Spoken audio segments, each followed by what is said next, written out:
El universo de Inodoro se mantuvo casi inalterado durante muchos años. Comenzó solo y errante, pero al poco tiempo apareció Eulogia, o mejor, la Eulogia, inspirada en la protagonista de la samba La Pomeña, a la que roban carnavaleando. Inmediatamente, el fiel Mendieta, hombre aperrado o perro humanizado, compañero de aventuras y principal interlocutor del héroe. Con Mendieta se consolidó la forma dialogada en la tira. Después, ya querenciado en el rancho, la bandada de loros, el chancho Nabucodonosor II y una serie de caciques ranqueles con nombres ilustres. Baste nombrar a Lloriqueo y a Pantén, entre muchos otros. Es claro que los personajes secundarios y el propio Inodoro sufrieron cambios con el tiempo. El más espectacular, sin duda, fue el de Eulogia, que pasó de beldad rural a un casi monstruo. Con los años, a Inodoro, que de algún modo pasó del modelo castañino al de Molina Campos, le creció la cabeza de manera desproporcionada, llegando a ocupar casi la mitad de su estatura, y perdió los dientes, a no ser que sonriera. En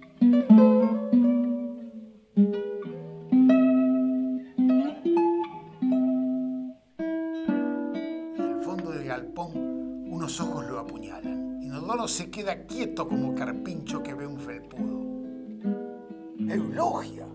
Desde el otro lado del salón, el padre de la Eulogia era una lechuza pampeana.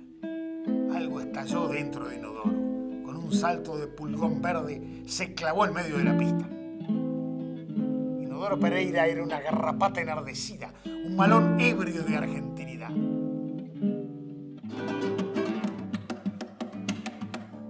Empezó a levantarse una polvareda. Y fue allí, cuando nadie veía nada, que se oyó un grito como de Urutaú.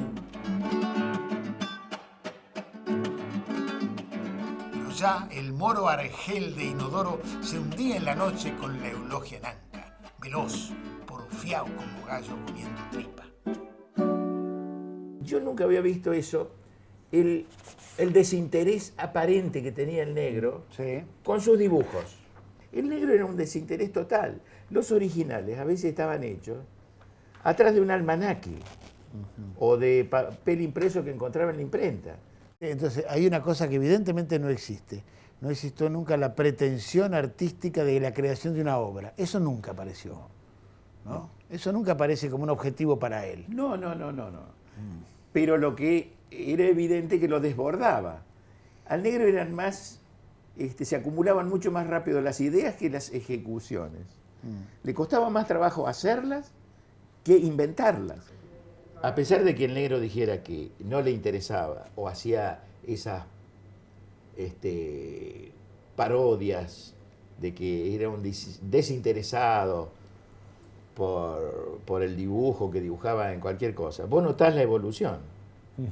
Todo. Acá ya es un ilustrador. Sí, hay momentos en que cuando pero mirá cómo hace, digamos, cuando se pone, ¿no? Pero mirá cómo dibuja los animales. Claro. No, es una cosa seria, ¿eh? Estos brazos, este brazo es absolutamente pratiano, esos dedos separados así con la uña corta. Es que a todos nos había asombrado Prat, cómo con una economía tan grande podía decir tanto. Creciendo por el humus ancestral y enigmático, trepando por la savia de pájaros violados y adolescentes, la rastrillada vertebral escucha el grito macho, salobre y epidérmico de... Desde el río Salirecaquecó, Inodoro Pereira trae una tropa de 35.000 gallinas batarazas. No había nadie que abarajase la caída de la tarde. El sol era un moretón violáceo y geográfico en la pulpa grumosa de la pampa madre. El sol se los comió de abajo. El crespín lloraba como si supiera.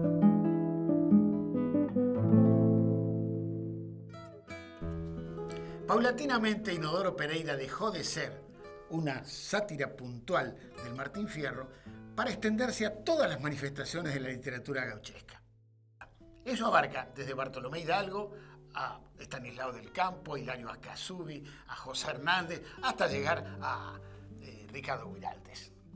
Ahora, no quedó ahí. Las formas posteriores de lo gauchesco fueron retomadas por Fontana Rosa, sobre todo el teatro, el radioteatro, todo el cancionero folclórico y además esa cosa tan sutil que era el lenguaje festivalero, esa retórica de los presentadores de los años 60. Con todo eso, con la cita de las canciones, con referencias a una cosa, a la otra, parodia, con todo ese delirio, Fontana Rosa hace el lenguaje de Inodoro Pereira en ese momento extraordinario. En el caso de Boogie, la referencia paródica está dada por las series de televisión, está dada por las películas en este caso por Harry el Sucio, entre otras cosas. Pero después ¿Y en el caso del Inodoro? El folclore. El folclore. ¿Pero qué folclore? Mirá, en Córdoba en esa época, imagínate, estaba el Festival de Cosquín. Sí. En una época todavía floreciente, estamos hablando claro, en los años 70. Comienzo de los 70, claro. Andar con una guitarra. Todo el mundo andaba con una guitarra porque si no andaba desnudo. ¿Entendés?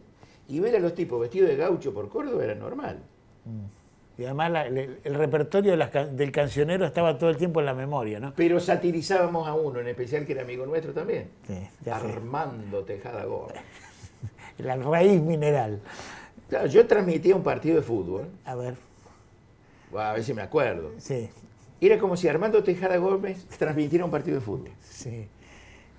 Decía, desde la profundidad ancestral de la tribuna, se eleva el grito arisco de la hinchada local.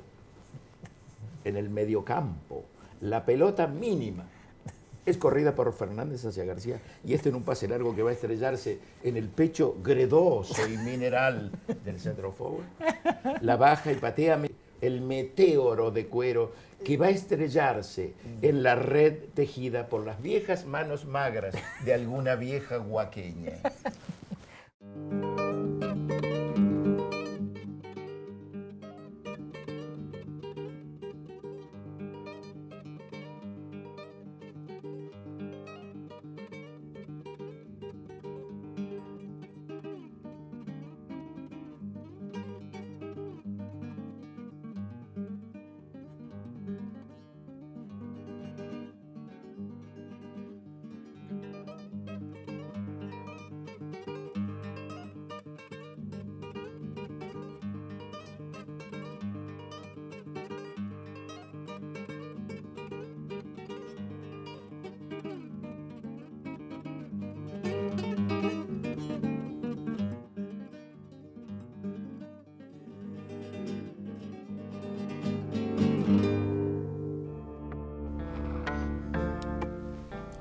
A medida que Inodoro Pereira se va consolidando en su página de Clarín, va cambiando. Se va alejando definitivamente del modelo gauchesco y de la épica gauchesca y de la retórica del lenguaje gauchesco y va adquiriendo características muy propias. Por ejemplo, desaparecen los bloques de texto que alimentaban el relato y quedan nada más que los diálogos. Son diálogos chispeantes, originales, muy propios. Una retórica hecha con expresiones nuevas. El mal pero acostumbrado, negociemos Inodoro, el que lo parió de Mendieta, quedan como marcas de fábrica. Cada cuadrito es un chiste, cada cuadrito es un juego de palabras. Toda la historieta, esa paginita, es un verdadero festival del humor más chispeante.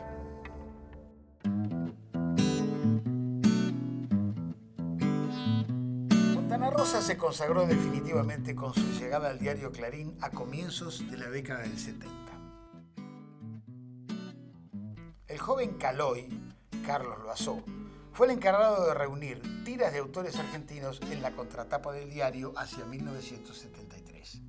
Él aportó su Bartolo, de la cual derivaría el famosísimo Clemente. Fontana Rosa ya hacía allí su chiste diario y luego trajo a Inodoro. Los dos, Caloi y Fontana Rosa, que ya habían colaborado en la revista Satiricón, fueron compañeros de trabajo, amigos y compinches desde entonces.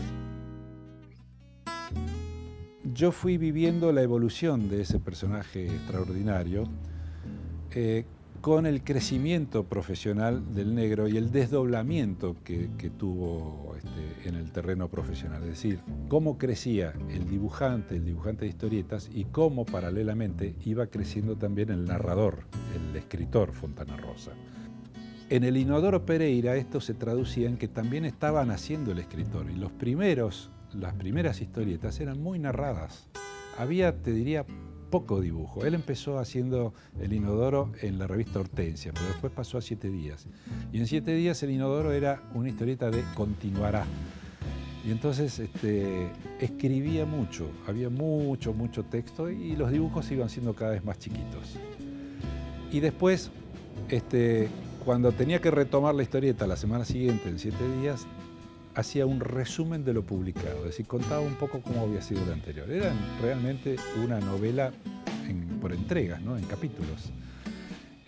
Hasta que desdobló eso, nació el Fontana Rosa escritor, volcó todas esas cualidades narrativas en los cuentos, y el Inodoro Pereira volvió a ser una historieta dibujada, te diría, más como en la última etapa, en donde magistralmente le hacía prácticamente un chiste, y un chiste de palabras, con las palabras, justamente jugando con las palabras en cada uno de los cuadritos de la historieta, cosa que es muy difícil, ¿no? Así que bueno, creo que él es una muy buena síntesis justamente de cómo a través de la historieta se puede llegar a la literatura, porque ese fue el camino que él recorrió. Empezó con la historieta y terminó en la literatura, como lector y como escritor.